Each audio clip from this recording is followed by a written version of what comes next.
Benção. Queridos, crê que Deus tem algo especial para nós hoje também? Crê que Deus tem uma palavra de direcionamento para nossas vidas? Quando nós não conhecemos a Cristo, quando nós ouvimos da sua palavra, a sua palavra é guiada pelo Espírito Santo, é para nos convencer do pecado, da justiça e do juízo. A partir do momento que nós conhecemos a Cristo, já fomos convencidos do nosso pecado, né? Então agora toda a palavra ela serve para instrução, para exortação, para consolo, conforto, né? Mas sempre nos direcionando para o propósito qual Deus tem para nós. E eu quero falar hoje da soberania de Deus. Deus ele é soberano. Ele faz coisas tremendas. Deus ainda faz coisas tremendas, amém? Deus ainda faz milagres.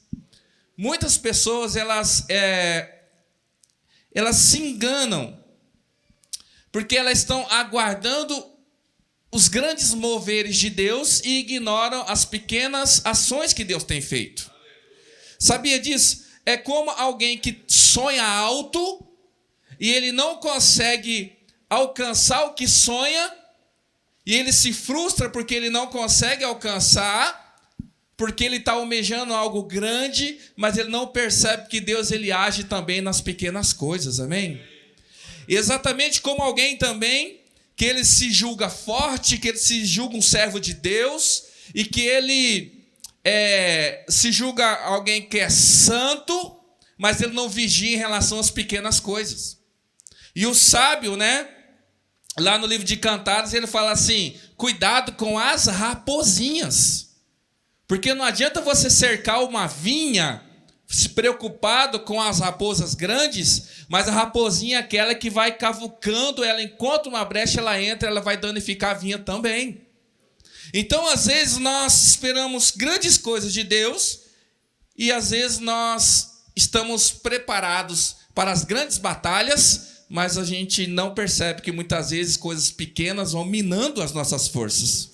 Então, eu quero começar a dizer para você que a vitória está nos detalhes. Amém?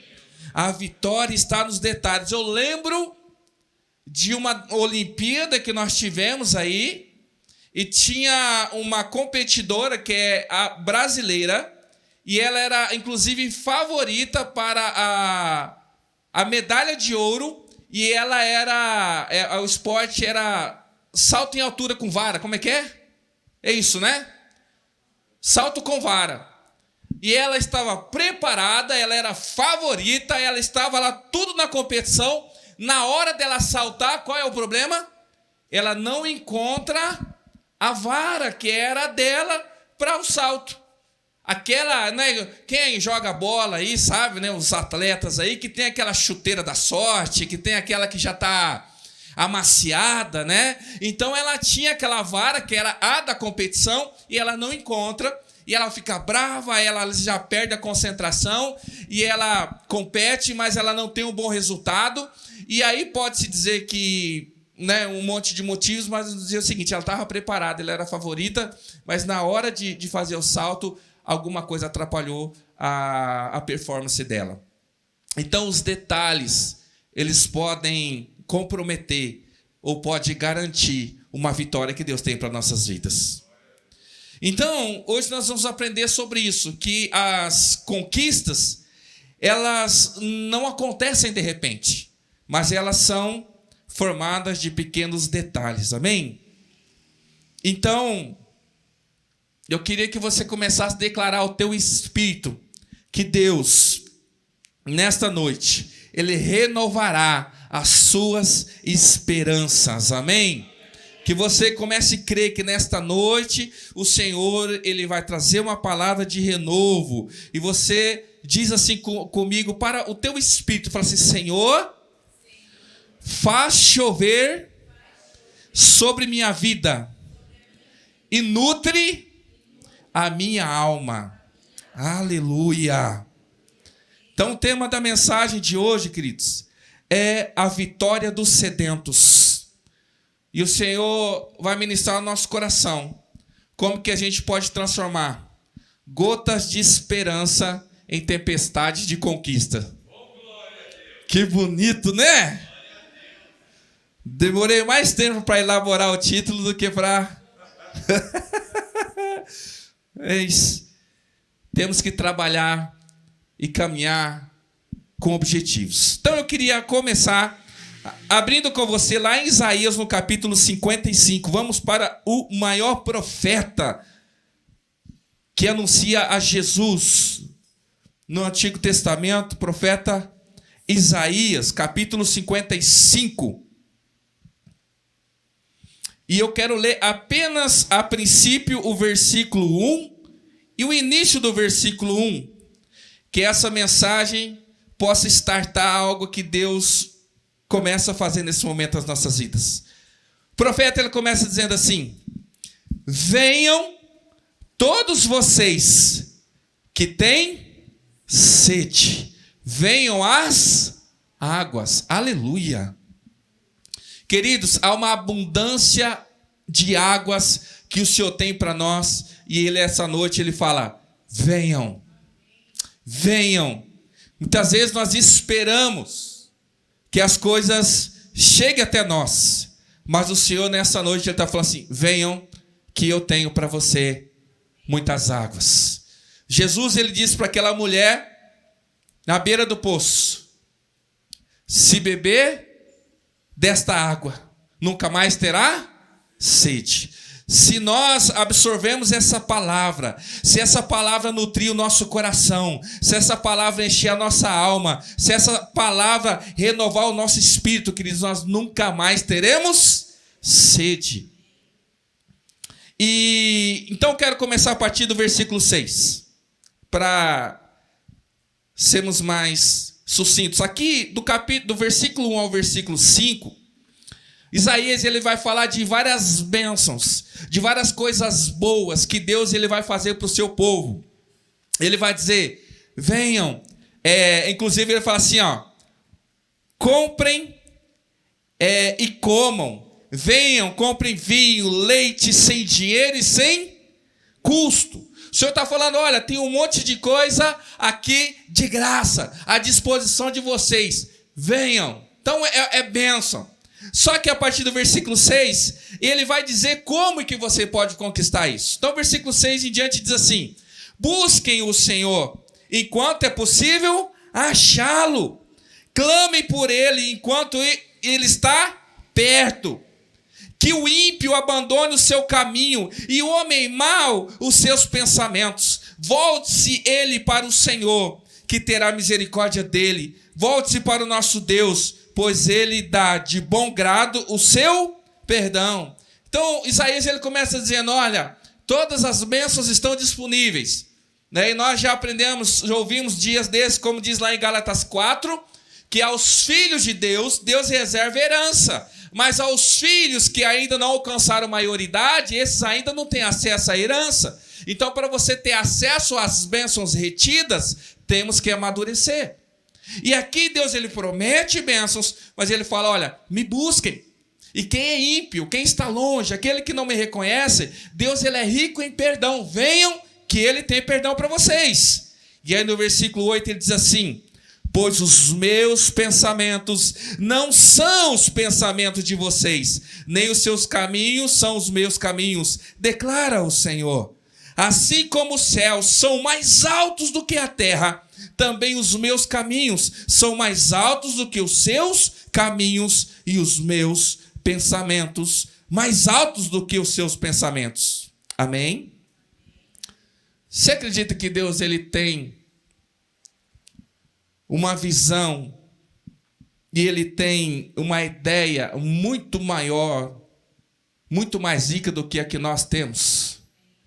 Sim. E versículo 10 é onde eu quero então começar com vocês. Diz assim: assim como a chuva e a neve descem dos céus e não voltam para eles sem regarem a terra e fazem-na brotar e florescer, para ela produzir semente para o semeador e pão para o que come, assim também ocorre com a palavra que sai da minha boca. Ela não voltará para mim vazia, mas fará o que desejo e atingirá o propósito para o qual o enviei. Aleluia. Querido, quando nós olhamos uma chuva, aqui, por exemplo, quando chove muito, essa avenida ela alaga, metade dela fica cheia d'água. Ou quando você vê na TV agora, você vai lá nos Estados Unidos, lá no norte do planeta, tem neve. Você vê aquela paisagem branquinha. E a gente contempla a grandeza e a abundância de neve, ou no nosso caso, a abundância de chuva. Só que a gente não percebe que o que faz uma grande chuva são o quê? Gotas de água. E o que faz o topo de uma montanha ficar toda branquinha são flocos de neve. Então, às vezes a gente fica, como eu disse no início, nós pensamos só naquilo que Deus faz de maneira grandiosa e nós esquecemos que as coisas pequenas Deus tem o controle. O que Isaías está dizendo é o seguinte, queridos: assim como a chuva e a neve descem dos céus e não voltam para ela sem regar a terra, ou ele fala tudo, cada gota e cada floco de neve, ela cumpre o seu propósito. Sabe que para mim o impressionante não é Deus ter o controle de uma tempestade, mas é Deus guiar cada gota dessa chuva. Assim como a palavra de Deus diz que cada fio de cabelo da nossa cabeça é contado, Ele conhece cada gota de chuva que cai na terra. E Ele direciona cada floco de neve para que ele chegue no lugar que Ele determinou. Então, ele compara assim: assim também ocorre com a palavra que sai da minha boca. Querido, eu posso pregar do que eu quiser, mas a palavra é de Deus. Pode ser que você não entenda nada do que vai ser dito, mas até o final, um floquinho da palavra de Deus que cair no teu coração, ela vai regar a tua vida. Então, o que Isaías está falando, que ele conduz cada gota e cada floco, e cada uma cumpre o propósito que Deus determinou. Imagine cada um de nós. Deus, ele nos guia. Então eu quero dizer para você, nesta noite, até o final desse período que nós teremos a palavra, não se preocupe com as grandes coisas. Ser fiel no pouco. Sobre o muito, Deus nos colocará. Não se preocupe com a abundância das águas, mas toda lagoa, ela é formada de gotas que vão chegando, vão se unindo e formando aquele grande lago. Todo acumulado de neve é formado de pequenos flocos que vão caindo e vão se acumulando. Assim é o que nós temos feito. Nada do que nós fazemos passa desapercebido dos olhos de Deus. Nem o que é ruim e nem o que é bom. Eu falei semana passada a respeito aqui da justiça de Deus. E há momentos como lá nós lemos do rei, da visão lá de Daniel, que Deus escreveu na parede e falou assim: basta. Contados foram os seus dias. Então, às vezes você olha uma vida, mas Deus ele conta cada dia, cada segundo, cada minuto. E nessa noite nós vamos aprender com um homem na Bíblia a respeito da importância dos detalhes. Então nós vamos falar sobre Jerobaal. Jerubaal. Quem lembra quem é Jerubaal? Gideão, isso aí. Juízes capítulo 6. Glória a Deus. Gideão, ele ganha esse nome, Jerubaal. Isaías ele diz que toda gota, cada floco, ele cumpre o seu propósito. E a palavra de hoje também cumprirá o seu. Porque a palavra do Senhor não volta vazia. Então, Juízes do capítulo 6 conta a história, então, de Gideão. O povo de Deus aqui não tem rei. Moisés já havia morrido. Josué assumiu no lugar dele. Conquistou as fronteiras ali da terra, mas havia muito que conquistar ainda. E passado esses homens, agora a terra, o povo de Deus, de tempos em tempos, se levanta alguém, conhecido como juiz, que era um líder ali para aquele povo. E aqui no capítulo 6, versículo 1, diz assim: de novo, os israelitas fizeram o que o Senhor reprova, e durante 7 anos ele os entregou nas mãos dos midianitas. Então o povo ele vinha numa constância, e aí ele se desviava do Senhor. Deus levantava alguém, exortava o povo, aí o povo voltava-se para o Senhor novamente, Deus abençoava, e aí passava um tempo, o povo se esquecia de Deus, e aí então Deus levantava alguém de novo, e assim ia. Parece a nossa vida às vezes, não é? Parece nós, quando às vezes nós esquecemos de onde Deus nos tirou, e Deus levanta alguém para falar que é preciso se consertar com o Senhor.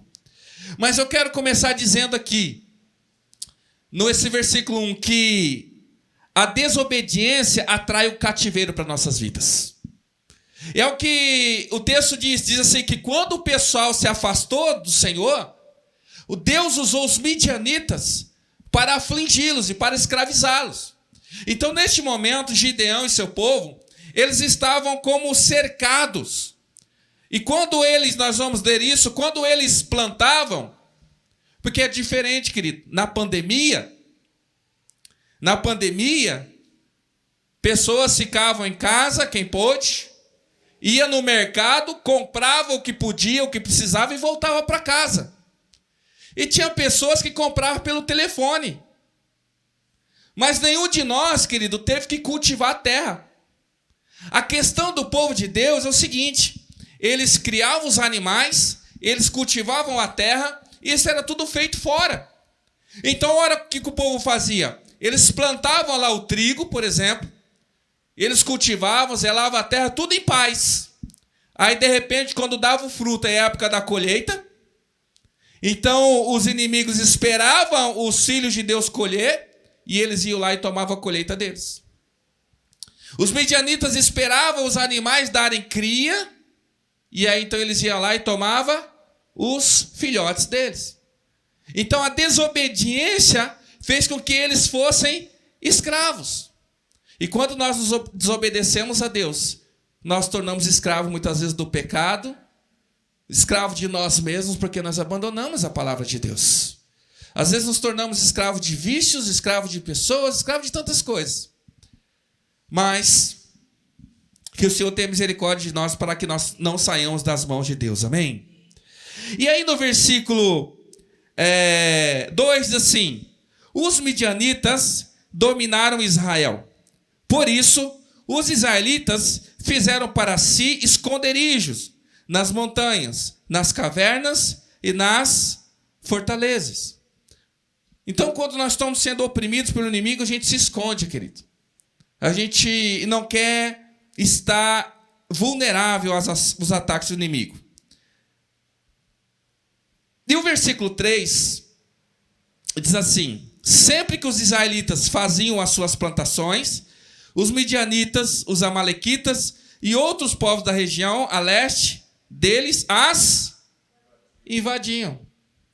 Ou seja, quando alguém é escravo, que está fora da proteção de Deus, porque tem pessoas que assim, ela produz, ela tem competência, ela tem capacidade, ela até não tem dificuldade de ter emprego, mas ela trabalha, ela produz, mas ela não consegue usufruir daquilo que ela gerou. O inimigo, ele não quer muitas vezes que a gente seja pobre. Às vezes ele quer manter a gente cativo para a gente produzir para ele consumir aquilo que a gente está produzindo. É isso que os egípcios faziam com o povo que era escravo lá. É isso que eles faziam. Eles colocavam o povo de Deus para cultivar a terra, e o que eles produziam, os egípcios consumiam.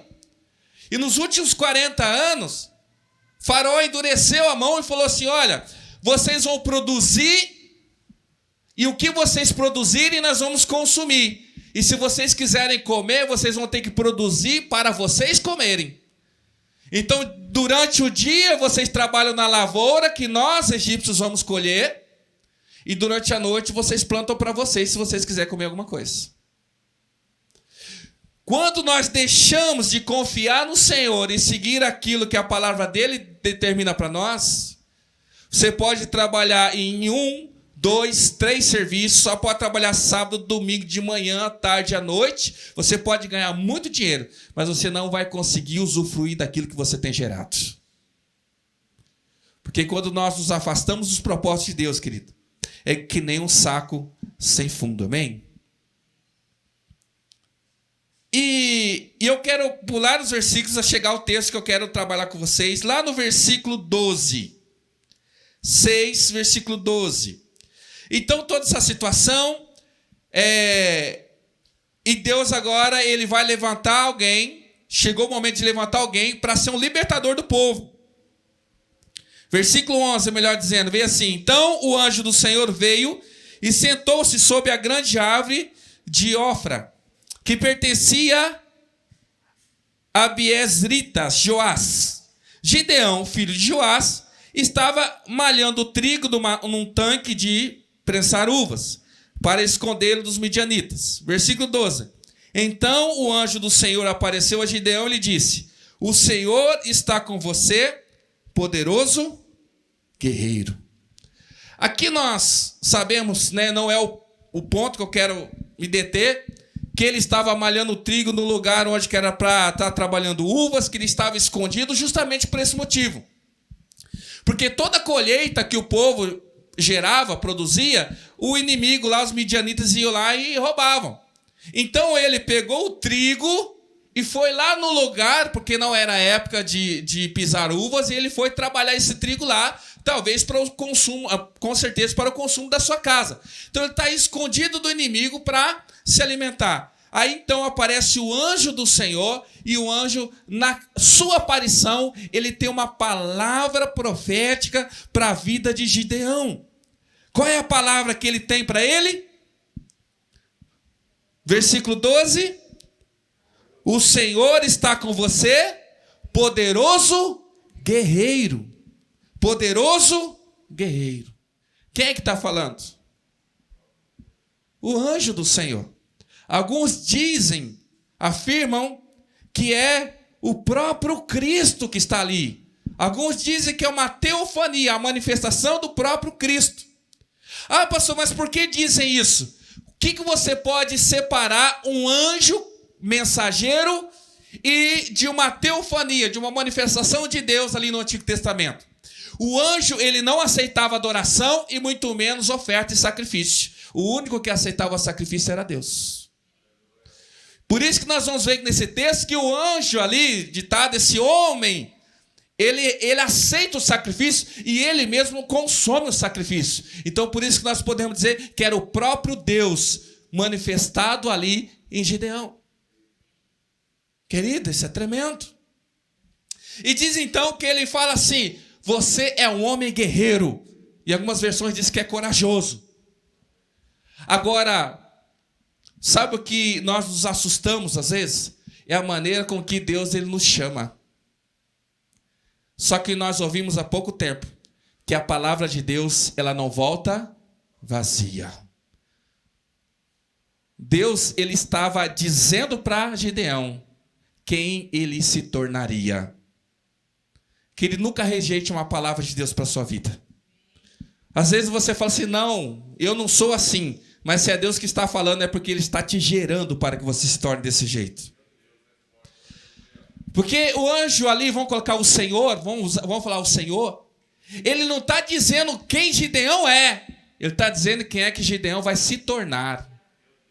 Porque Isaías disse: eu conheço, os meus pensamentos são maiores do que os seus pensamentos. Os meus planos são maiores do que os seus planos. O que o Senhor está dizendo para ele assim, ele está chamando você, pode não ser, mas você será um guerreiro corajoso. E aí vem a minha pergunta. O que nos impede de se tornar aquilo que Deus declarou sobre nós? O que nos impede de viver as promessas que Deus declarou sobre a nossa vida? Então, quando o Senhor aparece e fala, você é guerreiro, você é corajoso. E aí nós rimos de Gideão, porque ele fala, ai, ele se assusta. Ele, Senhor, não é isso não, é comigo mesmo que o Senhor está falando? Porque ele não acredita, ele não sabe ainda os planos que Deus tem para ele. E aí nós vamos ler o texto lá, vamos de novo.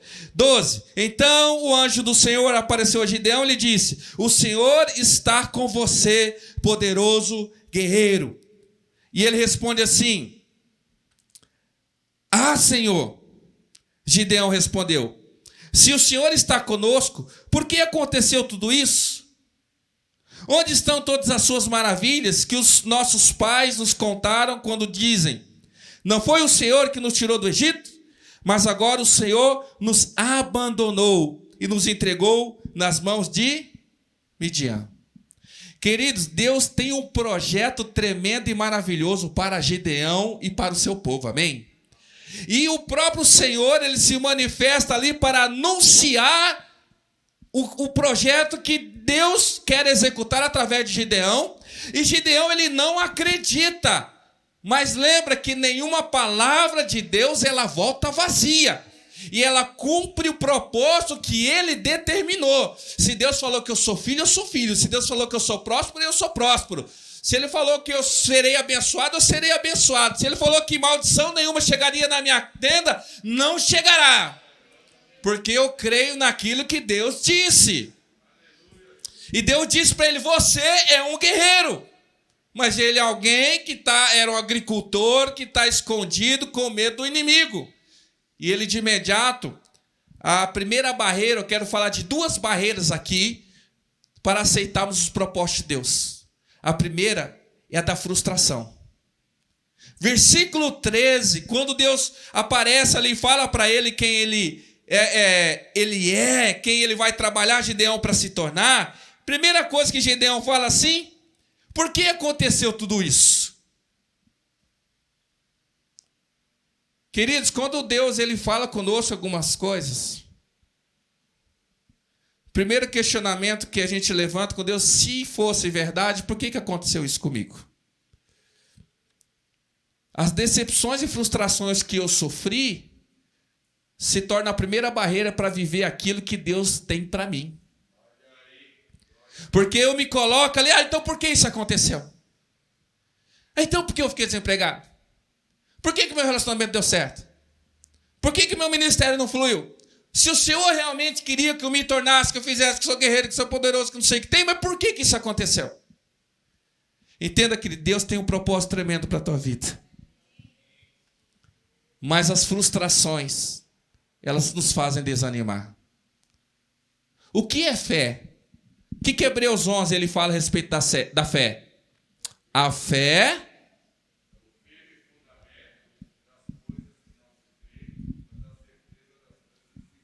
Exatamente. A fé é a certeza daquilo, a convicção daquilo que você não vê, mas espera. Agora, se você não espera mais nada, às vezes a gente fala assim, Senhor, aumenta a minha fé, aumenta a minha fé. Estamos orando a palavra. O Senhor fala, se você quer fé, peça a fé que o Senhor... Só que quem não tem esperança não pode alcançar a medida da fé. Tem gente que fala assim, eu não espero mais nada de ninguém. Não espero mais nada de um relacionamento, não espero mais nada do Senhor. Se você não tem esperança, não adianta pedir fé, porque fé você não vai alcançar. Porque a fé é a certeza daquilo que a gente espera. Se a gente não espera nada, do que adianta a fé? Do que adianta você ter um monte de habilidades e não ter para onde direcionar essas habilidades? Então, Gideão, na verdade, ele não tem mais esperança. Porque ele fala, somos prisioneiros, somos cativos. Se realmente eu sou um guerreiro, se realmente eu sou um cara corajoso, se realmente o Senhor quer libertar a gente, por que o Senhor permitiu que isso acontecesse? Então, a primeira barreira que nós levantamos para os propósitos de Deus para a nossa vida, querido, é a frustração. E lá no versículo 15, ele vai levantar uma segunda barreira. Quando o Senhor fala para ele diz assim, depois nós vamos voltar no versículo 14. Ah, Senhor, respondeu Gideão, como posso libertar Israel? Meu clã é o menos importante de Manassés e eu sou o menor da minha família. Duas barreiras que se levantam contra os propósitos de Deus na nossa vida. A primeira é a frustração, que impede a gente de crer que Deus pode fazer alguma coisa. A segunda é a realidade. A realidade. Será que Gideão ele estava enganado de quem ele era? Gideão, quando ele fala assim, eu faço parte da menor tribo e eu sou o menor da minha casa, ele estava falando a verdade ou não? Sim. Manassés é uma meia tribo. Manassés é uma repartição da tribo de José. Então, ele não é nem uma tribo, ele é uma meia banda. E ele diz também que ele é o menor da casa dele. Sabe o que impede a gente viver os propósitos de Deus para a nossa vida? A realidade. É você olhar para a tua realidade e saber quão distante você está daquilo que Deus prometeu e fala assim, não é possível. Sabe, querido, uma dose de realidade, ela é boa. Só que Gideão, ele tinha uma visão correta, mas de algo que ainda não estava completo.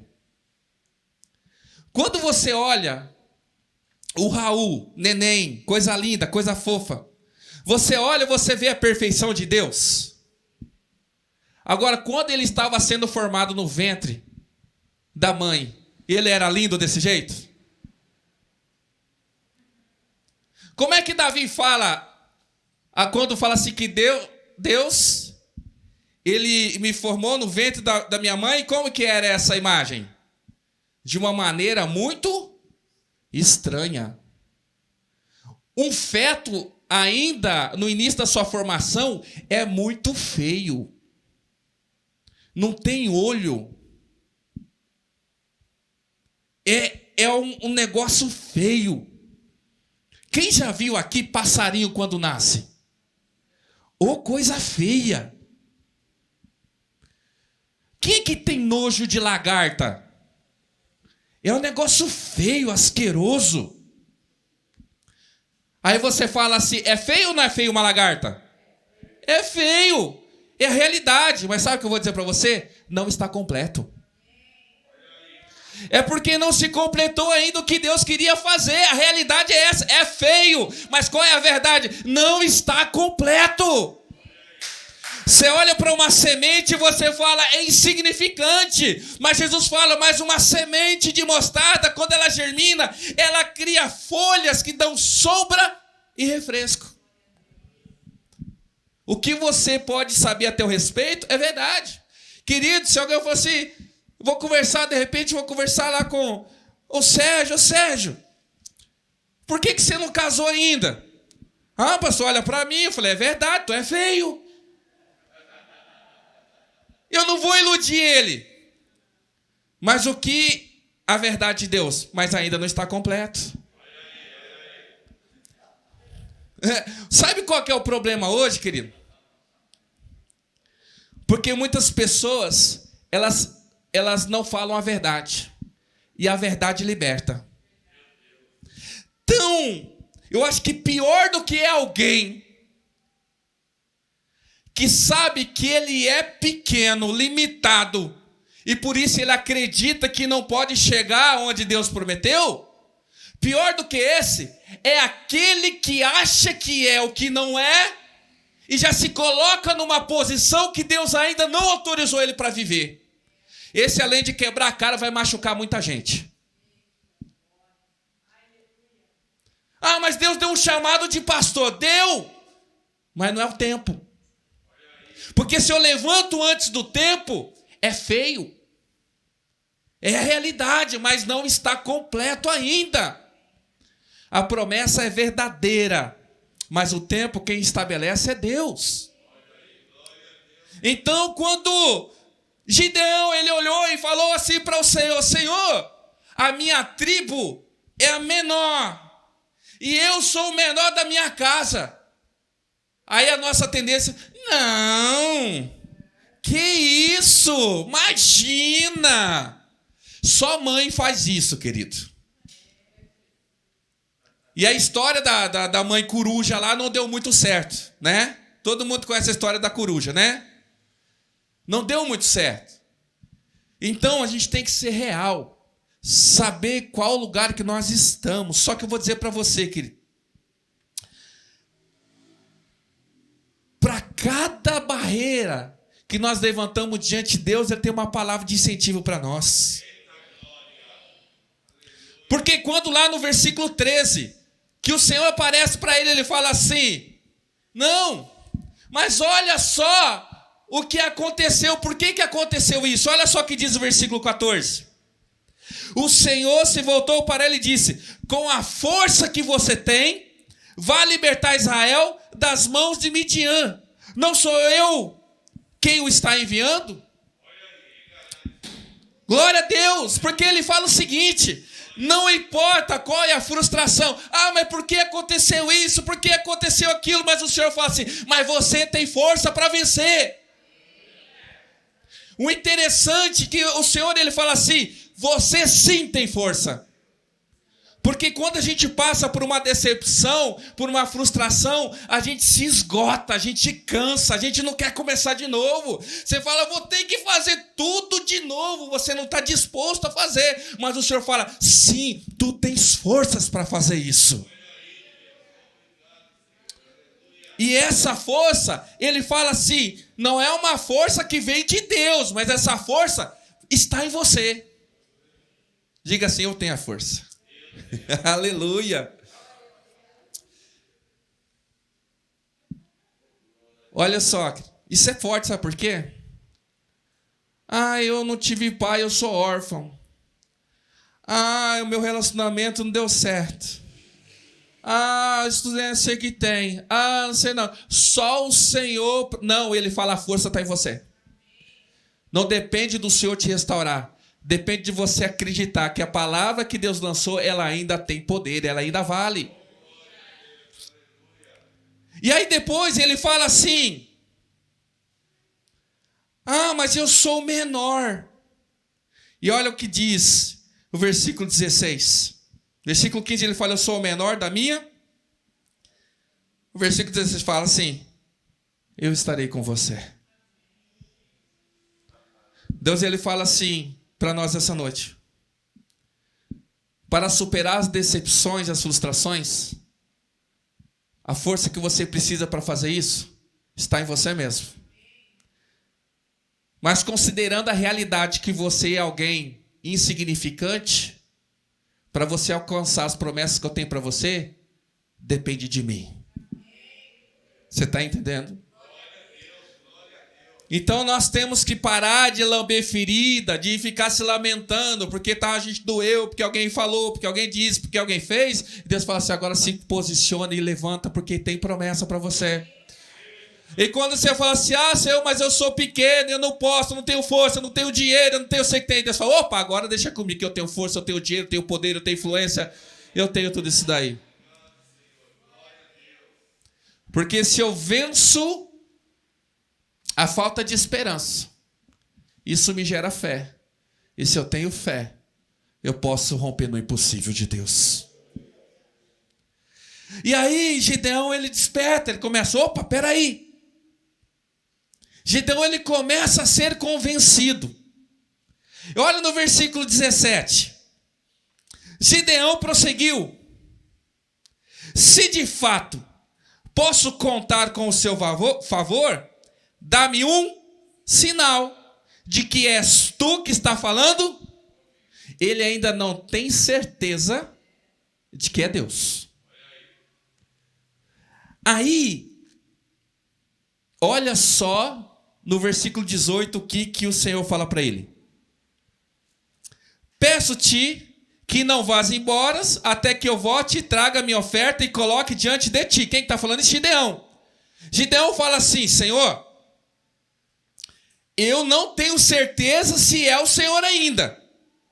Então vamos fazer o seguinte: espera um pouquinho, que eu vou ali pegar uma oferta e já trago aqui. E qual é a resposta do Senhor para ele? Versículo 18, o Senhor respondeu: esperarei até voltar. Deixa eu falar uma coisa para você.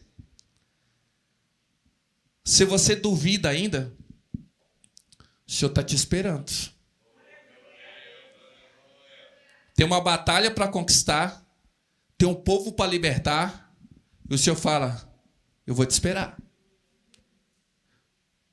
Tem pessoas dentro da nossa casa que estão cativas, e porque a gente não se posicionou em fé diante de Deus ainda, a batalha ainda não foi ganha. Tem bênçãos que já foram liberadas, mas nós não podemos conquistar porque nós não acreditamos que somos capazes de alcançar aquilo que Deus declarou para nós. Deus fala assim: eu estou esperando. E aí ele foi rápido. Ele foi rápido. E eu quero dizer aqui na jornada cristã, querido, quando nós não temos intimidade, porque eu vejo aqui Gideão como alguém que ainda não tem intimidade com Deus, não é verdade? Talvez você já chegou em um nível de relacionamento com Deus e Deus ele fala com cada pessoa de uma maneira diferente. Mas às vezes Deus ele fala para você, você não tem dúvida nenhuma de que é Deus que está falando, não é assim? Tem momentos que a gente está tão acostumado do jeito que Deus fala conosco que não tem como você questionar que é Deus. Gideão ele estava adquirindo ainda essa maturidade de um relacionamento com Deus. E eu quero dizer isso para você. Nós, muitas vezes, o nosso relacionamento com Deus, ele não é maduro o suficiente para a gente entender como ele está falando. É igual jogar truco. Eu não sei jogar truco. E se eu for jogar truco com alguém que sabe, ele vai fazer assim para mim e falar: hã? Não é? Alguém está falando e você está... Não estou entendendo. Você é recém-casado e você não alinhou ainda, talvez, ou na situação, a sua esposa tá... Ainda bem que tem o WhatsApp hoje, né? Mas ela quer dar um jeito para... agiliza aí para as visitas ir embora, né?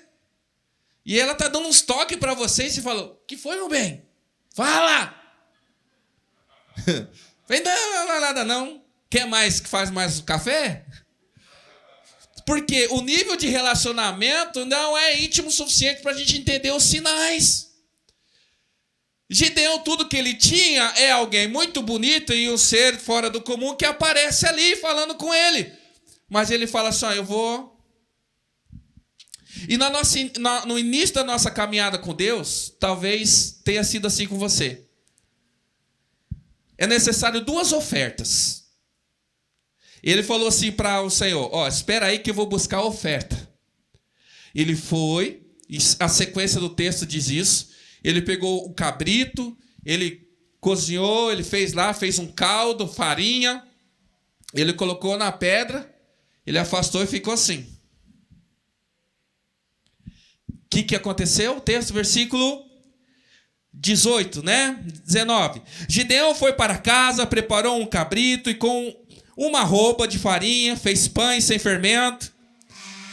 E o Senhor lá esperando, né? Pôs a carne no cesto e o caldo numa panela, trouxe-os para fora e ofereceu a ele sob a grande árvore. O anjo de Deus lhe disse: apanhe a carne e os pães sem fermento, ponha-os sobre esta rocha e derrame o caldo. Gideão assim o fez. Com a ponta do cajado que estava em sua mão, o anjo do Senhor tocou a carne e os pães sem fermento. O que aconteceu? Fogo subiu da rocha, consumindo a carne e os pães, e o anjo do Senhor... Você é doido, vai. Quantas vezes nós já viemos para a igreja pedindo prova para Deus? Você desesperado por alguma coisa, você não tinha uma outra opção, você falou, quer saber, eu vou ver se Deus faz isso mesmo. Você não tem fé, você está testando Ele. Então existem duas ofertas, uma que a gente testa Deus, e a outra que a gente vai ver que é Deus testando a gente. O cara está num problema, vida financeira, uma coisa, ele não aguenta mais, ele fala, rapaz, já fiz de tudo, eu vou dar uma oferta lá na igreja, vou fazer um voto, vou dar meu dízimo, eu quero ver se Deus é Deus mesmo. Eu estou provando Deus para saber se é Ele mesmo. Você nunca fez isso, né? Você não corou, nunca fez nada. Vamos ver se Deus faz mesmo. Vamos ver se é mesmo. Eu vou dar dízimo aí uns 3 meses, vamos ver. Se não der certo, isso aí é conversa. Gideão estava testando o Senhor. Querido, geralmente quando o nosso relacionamento com Deus ele é ainda frágil, existem 2 ofertas. Uma onde a gente testa Deus e para isso ele ofertou. Aí, o que você acha que passou pela cabeça de Gideão quando ele colocou lá na pedra? E olha só, o cara tocou com... O fogo saiu da onde? Da rocha. E o homem? Rapaz, é Deus. É Deus. É Deus. Aí o que ele fez? Versículo 24. Gideão construiu... Em honra ao Senhor, ele lhe deu esse nome. O Senhor é paz. Até hoje o altar está... Né? Olha só. Aí ele falou assim, não. É o Senhor mesmo. Versículo 25. Naquela mesma noite, o Senhor lhe disse... Você não estava questionando se eu era Deus? E você não fez uma oferta para me testar? Aquilo que eu vim lhe oferecer de graça, agora se tu quiser receber, você vai ter que trazer uma oferta. A gente acha muitas vezes, porque nós ensinamos errado para as pessoas, que a partir do momento que ela vier para a presença de Deus, tudo vai dar certo na vida dela. E vou dizer, começa dando certo. Só que nem sempre esse dar certo continua. Aí as coisas começam a virar e as coisas começam a ficar difíceis. Porque primeiro a gente testa Deus. Agora Deus, agora eu vou testar a tua fé. Agora eu vou testar se você está firme mesmo. Agora eu vou testar se você está aqui por aquilo que eu posso te dar ou se você está disposto a entregar alguma coisa para receber aquilo que eu tenho para te dar também. Você está entendendo, querido? Primeiro nós testamos a Deus. Uma vez comprovado que Ele é poderoso, que Ele é Deus e que Ele é não sei o que tem, aí então agora Ele fala assim, agora... Se você quiser alguma coisa, vem. Jesus, a palavra de Deus diz, que Ele provou o seu amor por nós, entregando sua vida, morrendo, enquanto nós ainda éramos, Ele provou. Agora Ele diz assim, se você quiser vir após mim, negue-se a si mesmo, tome a sua cruz. Foi preciso eu morrer para te provar que eu te amo, agora para você provar que me ama, então eu quero que você morra também. Aleluia. Por isso que ele fala, aquele que ganhar a sua vida, mas aquele que perder, esse ganhava. Gideão, ele desconfiava. Vamos entender aqui que Deus tratou ali uma desilusão na vida dele. Deus, ele restaura e fala assim, não importa que você é o menor, eu sou aquele que te capacita. E agora que você sabe que eu sou Deus, então agora você vai trazer uma oferta. Versículo, então, 32. Melhor, versículo 25. Naquela mesma noite, o Senhor lhe disse, separe o segundo novilho do rebanho do seu pai, aquele de 7 anos de idade, despedace o altar de Baal, que pertence a seu pai, e corte o poste sagrado de Acerá, que está do lado do altar. Uma vez que nós passamos a crer que Jesus Cristo é o nosso Senhor, que Deus ele é poderoso para fazer o impossível, agora Ele espera de nós uma atitude. E viver a vontade de Deus, que decidir caminhar com Jesus, gera consequências na nossa vida. Primeira consequência que eu vejo aqui, no versículo 26, que nós lemos, é o quê? Nós vamos ler lá, versículo 26. Depois façam o altar para o Senhor, o seu Deus, no topo desta elevação. Ofereça o segundo novilho em holocausto, com a madeira do poste sagrado que você irá. Então, qual é a oferta? Gideão ofereceu uma oferta de cabrito, ele ofereceu uma comida lá. Aí Deus fala para ele agora, eu quero a oferta do meu jeito. Sabe o que eu quero? Você vai fazer o quê? Você vai lá, o teu pai tem um altar a Baal, você vai derrubar o altar de Baal, você vai pegar aquele poste ídolo que tem uma imagem de um Deus pagão, você vai agora no outro lugar, você vai construir um altar para mim, e lá você vai pegar aquela madeira que você arrancou, que era a imagem daquele ídolo, você vai colocar no altar, vai tacar fogo, e lá sim você oferece o sacrifício. Quando nós passamos a seguir o Senhor e crer que Ele é poderoso, querido, nós temos que passar algo na nossa vida que é a troca de altares. Abandonamos os altares deste mundo e passamos agora a sacrificar no altar de Deus. Não dá para ter dois amores na nossa vida, porque o Senhor, Ele é ciumento. Primeira coisa, quando nós entendemos que Deus é verdadeiro, quando nós sabemos que Ele é poderoso para fazer, é trocar de altar. Porque tem gente que está na igreja, mas ainda acende vela para santo. Tem gente que está lendo a palavra, mas está lendo também livros do espiritismo ou de coisas que não é de Deus. Você tem que trocar o seu altar e saber onde que você vai sacrificar. Tem gente que está ofertando na igreja, mas também está gastando dinheiro em jogo de azar. Tem gente que está se alimentando da palavra de Deus, mas também está se alimentando de prostituição, de pornografia. Nós temos que decidir qual altar nós vamos sacrificar. Se é o altar do Senhor ou se é o altar dos demônios.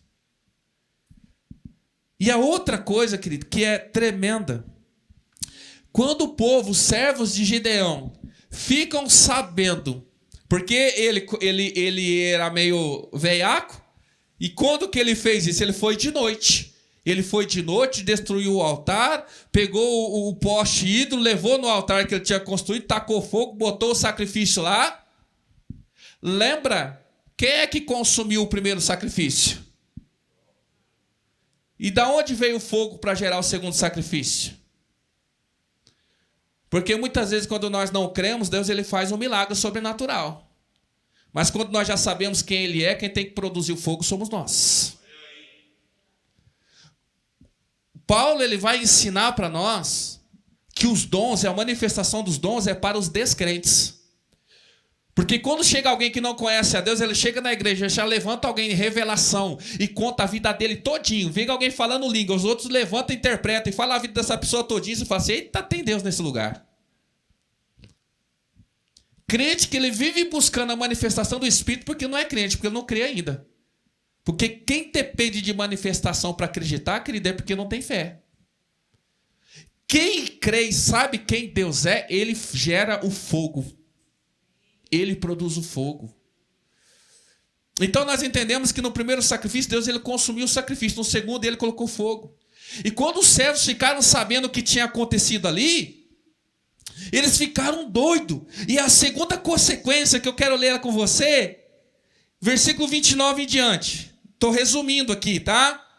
Perguntaram uns aos outros. Quem? Os servos ali de Gideão e do pai dele. Quem fez isso? Depois de investigar, concluíram. Foi Gideão, filho de Joás. Versículo 30. Os homens da cidade disseram a Joás: traga seu filho para fora. Ele deve morrer, pois derrubou o altar de Baal e quebrou o poste sagrado que ficava ao seu lado. Joás, porém, respondeu à multidão hostil que o cercava: vocês vão defender a causa de Baal? Estão tentando salvá-lo? Quem lutar por ele será morto pela manhã. Se Baal fosse realmente um Deus, poderia defender-se quando derrubar o seu.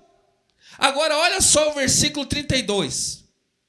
Por isso, naquele dia, chamaram Gideão de Jerubaal. E o que significa Jerubaal? Que Baal dispute com ele, pois derrubou o seu. Agora deixa eu te explicar algo muito sério. O pai de Gideão, talvez ele não quisesse matar o seu filho. Ele falou assim, não, se Baal aí, então que se vingue. Mas sabe o que é interessante que ele fala aqui, querido? E então eles dão o nome de Jerubaal, que Baal dispute com ele, pois derrubou o seu. Primeira vez que o Senhor aparece para Gideão, Gideão está escondido num lagar debaixo de uma árvore, que não é nem o lugar de fazer isso. Ninguém sabia que ele estava ali, ninguém sabia quem ele era. A partir do momento que ele passou a acreditar em Deus e ele queimou os altares de Baal, ele diz assim, agora Baal que vai tirar satisfação contigo. Quando a gente se revolta e a gente abandona as coisas do inimigo, o inimigo, ele agora sabe o nosso nome. Efésios 3:10. Através da igreja, é o que está lá na placa aqui, ó. Vou lá. Para que agora, pela igreja, a multiforme sabedoria de Deus seja conhecida dos principados e potestades. A partir do momento que a gente se posiciona diante de Deus, Satanás e os demônios sabem quem nós somos. E agora nós saímos do anonimato. E agora ele vem querer tirar satisfação diretamente com... Porque nós destruímos os seus altares. E nós não podemos ficar vulneráveis ao ataque do inimigo. Sabia que o dia que você se posicionou diante de Deus, o diabo e os seus demônios passou a saber quem você é. E ele tenta de maneira incansável minar as tuas forças e atingir as pessoas que você ama. Mas sabe uma coisa, querido? Versículo 33. Neste meio tempo, todos os midianitas, amalequitas e outros povos que vinham do leste uniram seus exércitos, atravessaram o Jordão e acamparam no vale de... Você percebe que o dia que você realmente decide se posicionar diante de Deus, parece que um exército se levanta contra você? Você percebeu que até então, quando você leva o evangelho meia boca, que você até vai lá e você faz, mas você tem 2 altares ainda, as coisas vão de boa. Mas no dia que você chega no altar de Satanás, você mete o pé lá e fala assim, não tenho mais nada com você, agora só tenho o altar de Deus na minha vida? Diz que Baal vem tirar satisfação e o exército se une contra a tua vida. Você quer ver a pessoa começar a ter problema no trabalho, relacionamento, finanças, saúde? É quando alguém se posiciona verdadeiramente diante de Deus. E agora? Agora uma coisa muito linda acontece, querido. Olha o que diz o versículo 36. 34, perdão. Então, o Espírito do Senhor apoderou-se de Gideão. E ele, com toque de trombeta, convocou abiezritas para... Você pode dizer assim, glória a Deus. Quem era aquele cara medroso? Ah, você é corajoso, você é guerreiro. Eu não, mas por quê? Aconteceu isso, aconteceu aquilo outro. Aconteceu, mas você tem poder para resolver isso daí. Ah, mas eu sou aquele que, sabe, eu sou o menor da minha casa e da menor tribo. Mas Deus fala, mas eu estou contigo. Ah, mas eu vou ver se é o Senhor mesmo. Peraí, vou fazer um teste se tu é Deus mesmo. E Deus vai lá e consome com fogo. Não é Deus, agora fala assim, agora é você que tem que fazer um sacrifício para mim. Agora você vai derrubar os altares de Baal e você agora vai declarar a tua fé publicamente apenas a mim. Aí ele faz, o que acontece? O inferno inteiro se levanta. Agora imagina o inferno inteiro, os exércitos inimigos, os demônios ali contra ele, o que acontece? Vem o Espírito de Deus e toma posse dele. Do nada ele pega a trombeta e faz... convocando o povo para a batalha. se cumprindo a palavra que Deus tinha declarado sobre a vida dele. E ele não cria, mas ele passou a crer porque ele foi cheio do Espírito de Deus. Querido, sabe o que é interessante? O que eu aprendo quando o Espírito vem sobre ele? Que o Espírito só deu poder a ele depois que ele tomou todos os passos de fé e coragem que era necessário. Às vezes a gente fica esperando condição e capacitação, mas a gente não tem coragem de dar passos de fé. Quando ele já tinha arrumado problema com a família dele, que ele destruiu o altar do pai, quando ele já tinha arrumado problema com todos os servos e todos os povos, quando ele não tinha para onde correr, quando ele provou então para Deus que realmente ele levou a sério que o Senhor tinha falado para ele, aí o Senhor falou assim: agora receba poder. O poder e a unção que nós precisamos, ela vem quando nós tomamos passos de fé.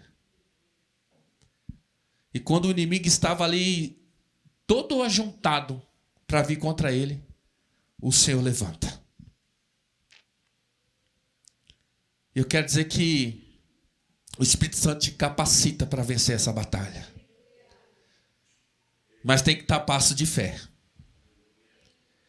Tem que vencer o seu medo e tem que limpar o teu coração das decepções e voltar a ter fé.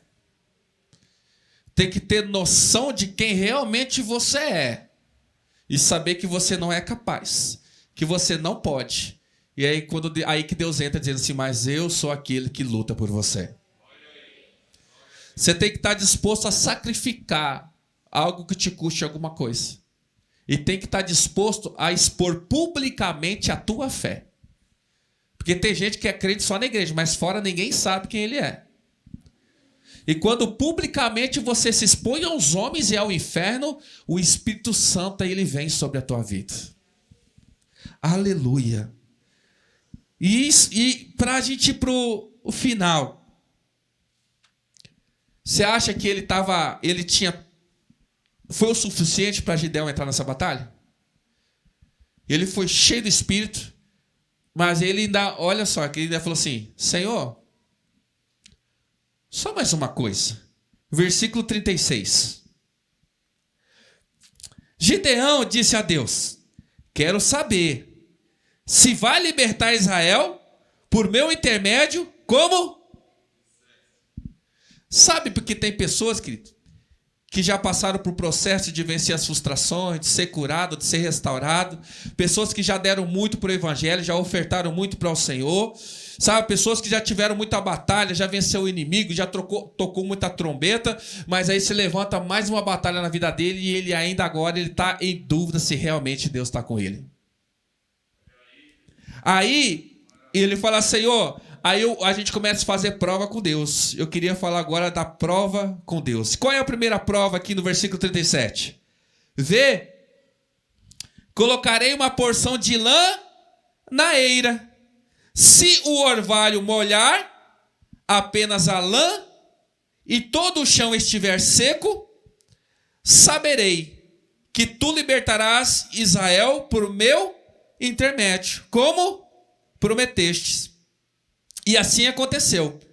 Gideão levantou-se bem cedo e no dia seguinte torceu a lã e encheu uma tigela de água. Olha só o que ele fez.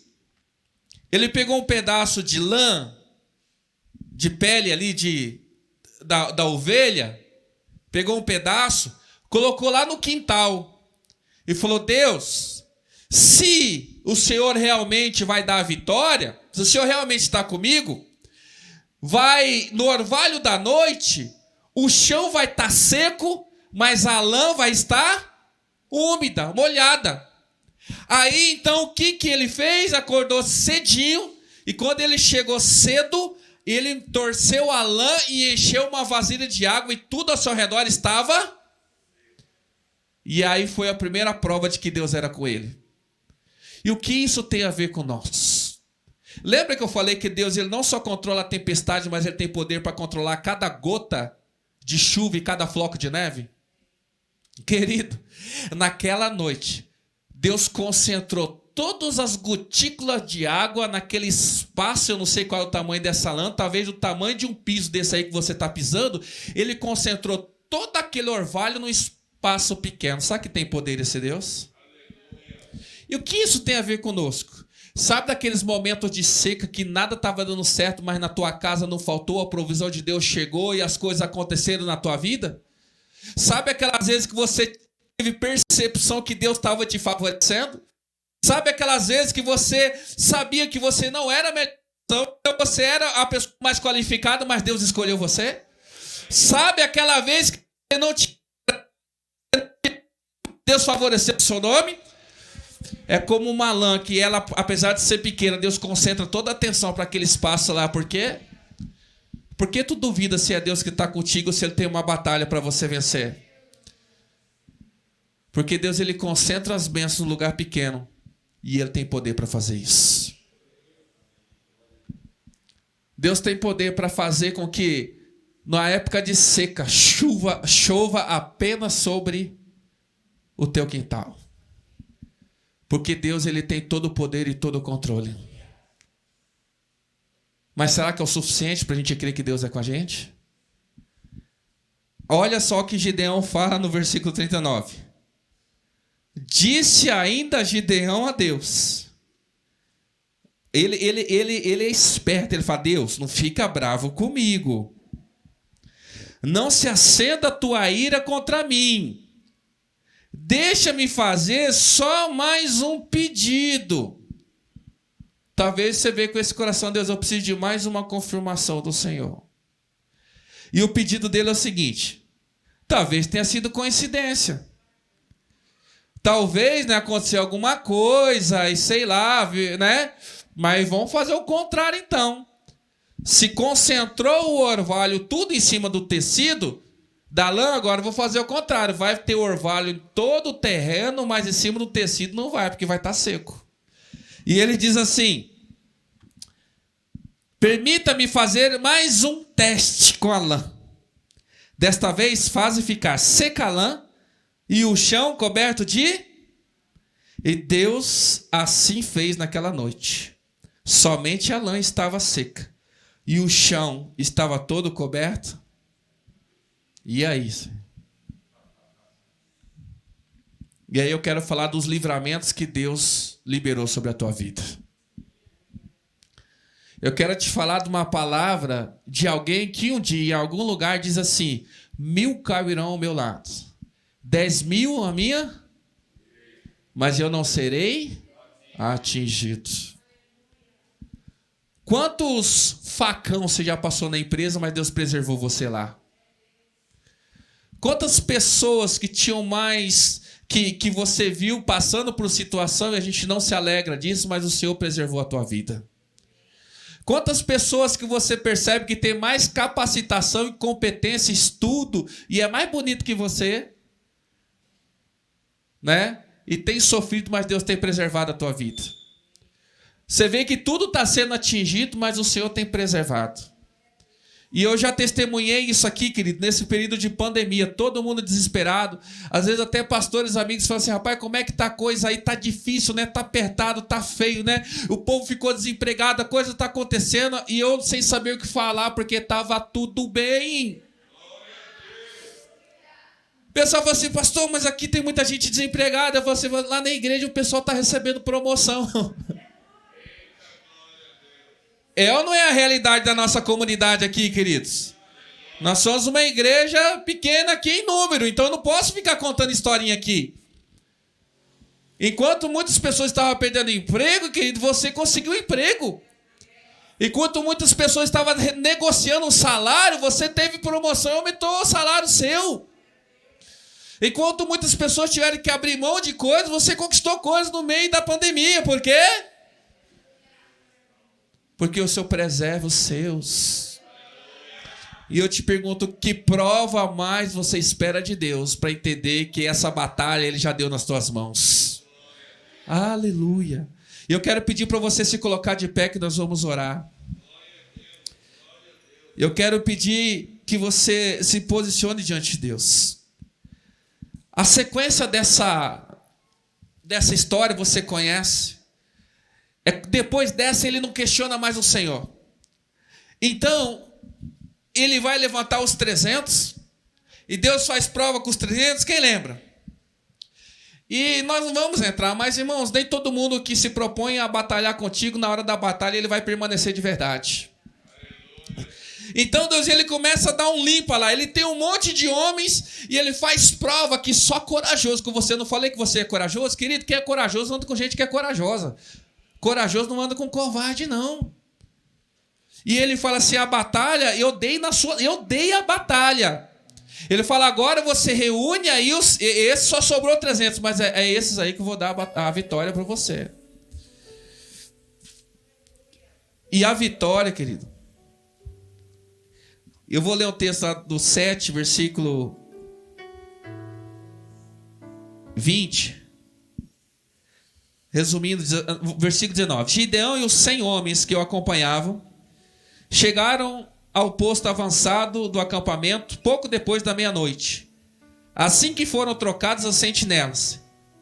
Então, tocaram as suas trombetas, quebraram os jarros que tinham nas mãos.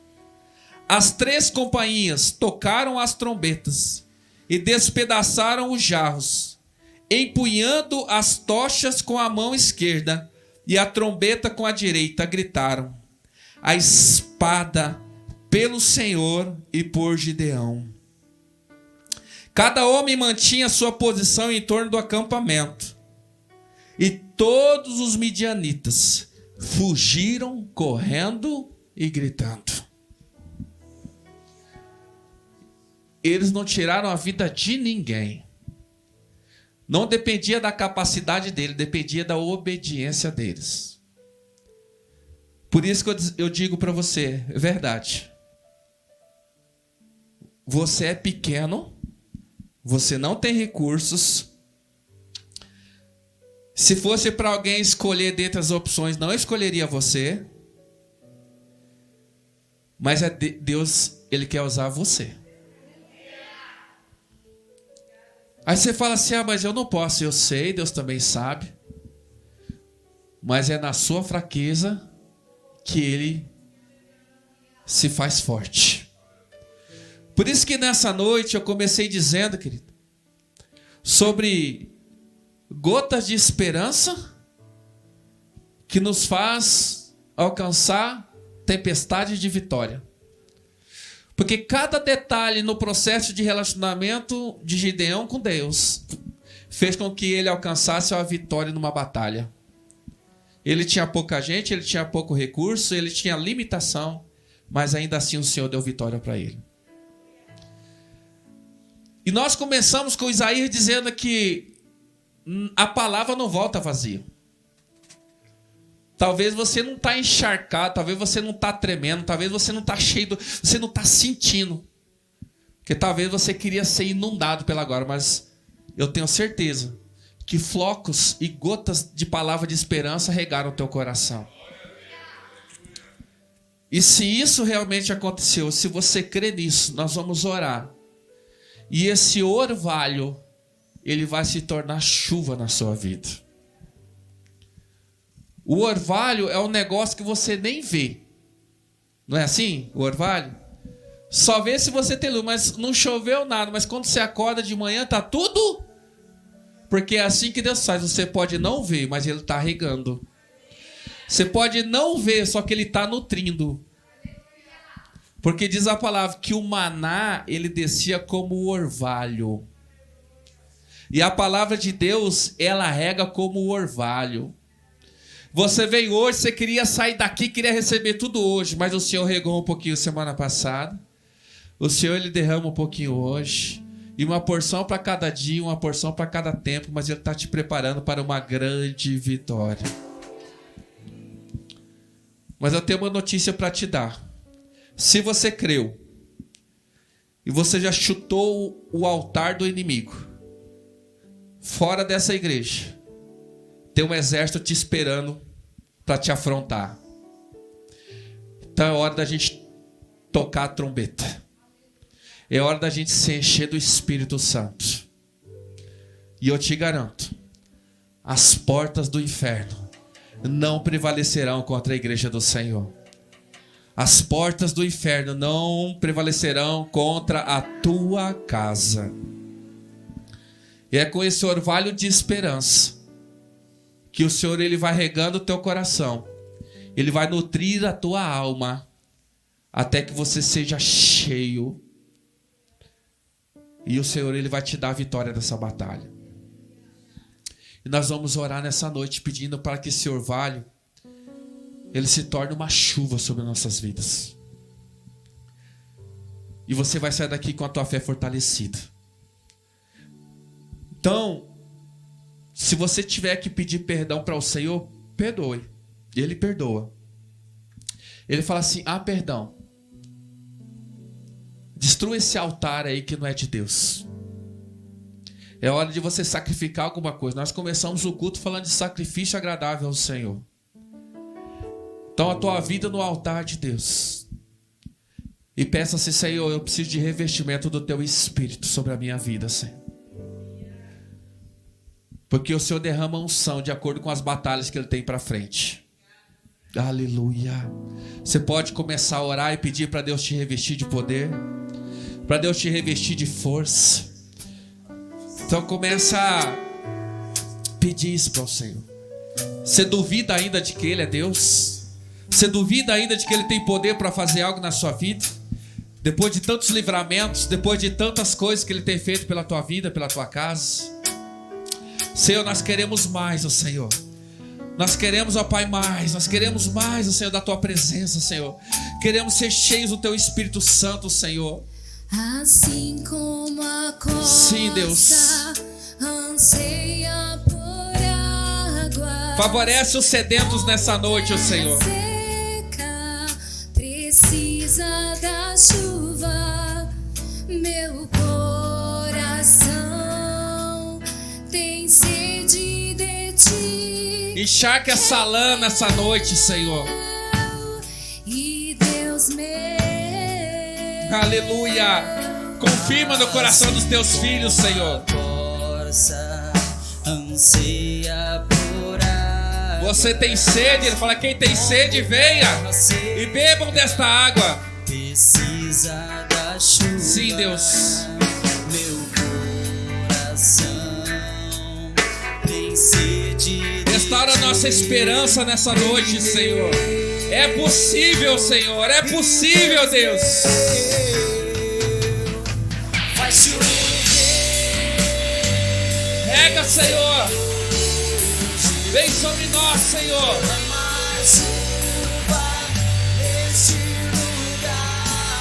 Renova o teu fogo, Senhor. Sim, Deus. Aleluia.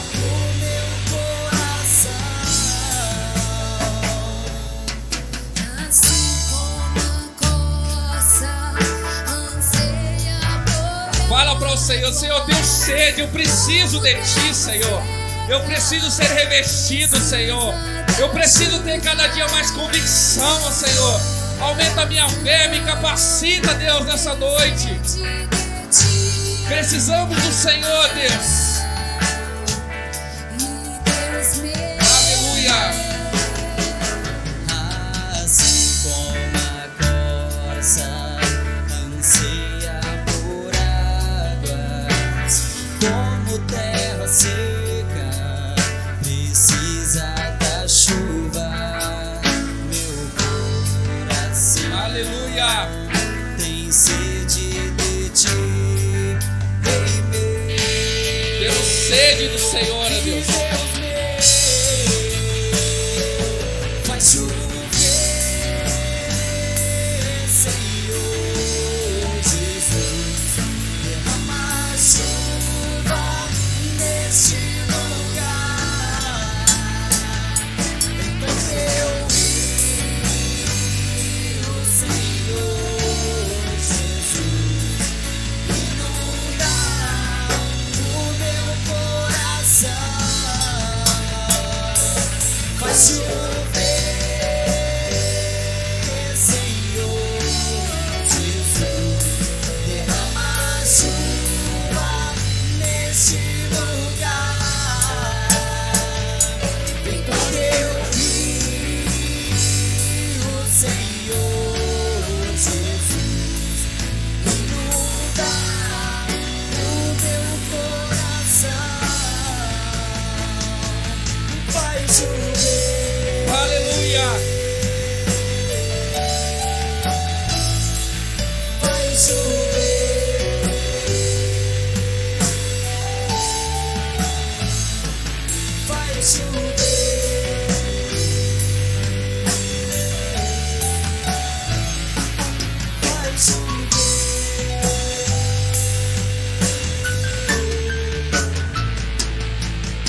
Obrigado, Deus. Obrigado porque às vezes esperamos grandes moveres, grandes sinais, mas é no orvalho que o Senhor nos sustenta, Senhor. É no orvalho que o Senhor nos renova, Senhor. É do orvalho que nós nos alimentamos, Senhor. E é a partir do orvalho, Senhor, das pequenas gotas, ó Senhor, que nós somos cheios, ó Senhor, e preparados, ó Senhor, para as grandes conquistas, ó Deus. Aleluia. Sim, Deus, inunda, Senhor.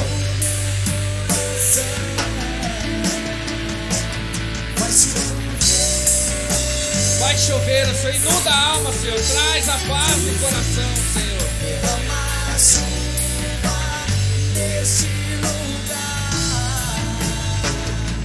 Enquanto eu rio, Aleluia.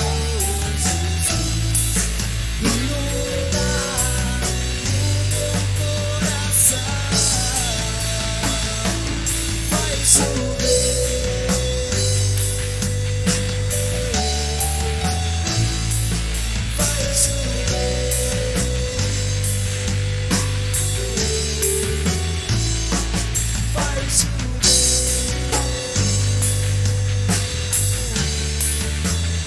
Aleluia. Assim como a chuva e a neve descem dos céus e não voltam para eles sem regarem a terra fazerem-na brotar e florescer, para ela produzir sementes para o semeador e pão para os que comem. Assim também ocorre com a palavra que sai da minha boca. Ela não voltará para mim vazia, mas fará o que desejo e atingirá o propósito para o qual a enviei. Vocês sairão em júbilo e serão conduzidos em paz. Os montes e colinas irromperão em canto diante de vocês, e todas as árvores do campo baterão palmas. No lugar do espinheiro crescerá o pinheiro, e em vez de roseiras bravas crescerá a murta. Isso resultará em renome para o Senhor, para sinal eterno que não será destruído. Amém? Que essa chuva seja abundante na tua vida, que ele regue de tal maneira que ele venha produzir um vale verde, que todo o deserto seja coberto pelo verde, todo espinheiro seja substituído pelo pinheiro, e que tudo isso, diz a palavra, resultará em glória para o Senhor, resultará em reconhecer que Ele é Deus.